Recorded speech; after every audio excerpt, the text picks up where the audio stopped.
काराकाट से चुनाव हारने के बाद पहली बार उपेंद्र कुशवाहा का बयान आया है और उस बयान में उपेंद्र कुशवाहा का दर्द छलका है।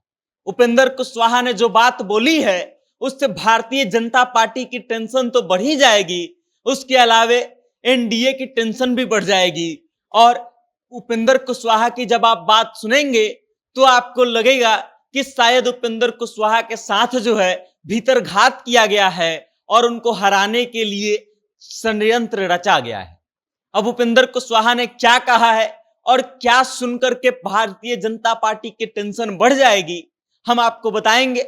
लेकिन उससे पहले नमस्कार, मेरा नाम वेद प्रकाश है, आप जनता जंक्शन देख रहे हैं और कैमरे के पीछे हैं अंकित। आइए अब हम आपको बताते हैं कि उपेंद्र कुशवाहा ने चुनाव हारने के बाद क्या कहा है। सबसे पहले तो ये जान लीजिए कि उपेंद्र कुशवाहा काराकाट लोकसभा क्षेत्र से चुनाव लड़ रहे थे। एनडीए प्रत्याशी के तौर पे अपनी ही पार्टी के सिंबल पर चुनाव लड़ रहे थे, गैस सिलेंडर छाप, और उनका मुकाबला जो है होना था इंडिया गठबंधन के राजा राम से।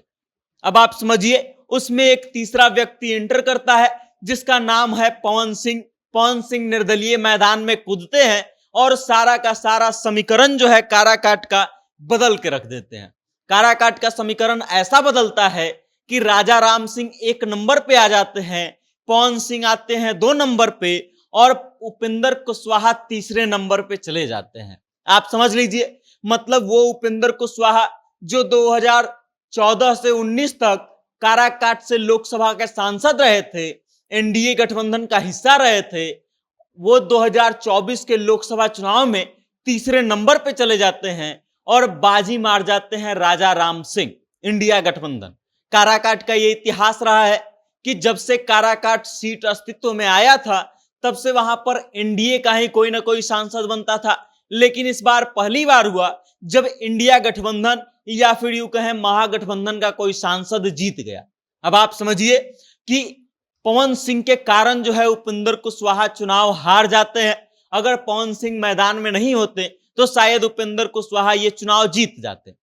अब इसी बात को लेकर के उपेंद्र कुशवाहा का दर्द छलका है और उपेंद्र कुशवाहा ने मीडिया से बातचीत करते हुए अपना दर्द बयां किया है। उन्होंने कहा कि अब पवन सिंह फैक्टर बने हैं, कि पवन सिंह को फैक्टर बनाया गया है ये तो सबको पता है। और ये बात जो है कहीं ना कहीं उन्होंने भारतीय जनता पार्टी के लिए कही है। हालांकि आप ये भी समझ लीजिए, हमने आपको कल बताया था कि कैसे पवन सिंह का फैक्टर जो है भारतीय जनता पार्टी के लिए नुकसानदायक हो गया और कैसे पवन सिंह के काराकाट में उतर जाने से भारतीय जनता पार्टी को 3 सीटें गंवानी पड़ गई।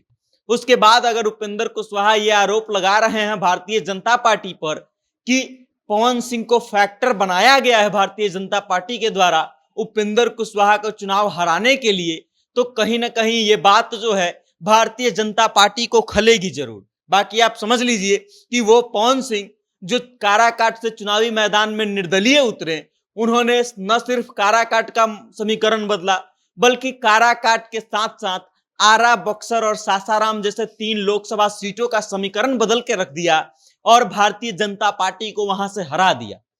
उपेंद्र कुशवाहा चुनाव तो हार गए और उनका ये जो बयान आया है, उनका ये जो दर्द बयान हुआ है, इससे कहीं ना कहीं भारतीय जनता पार्टी की मुश्किलें बढ़ जाएंगी और भारतीय जनता पार्टी अपने आप को बचाने के लिए उपेंद्र कुशवाहा के पास ये सिद्ध नहीं कर पाएगा कि पवन सिंह उसके आदमी नहीं थे। पवन सिंह को फैक्टर भारतीय जनता पार्टी ने नहीं बनाया था, बल्कि पवन सिंह खुद चुनाव मैदान में उतरे थे।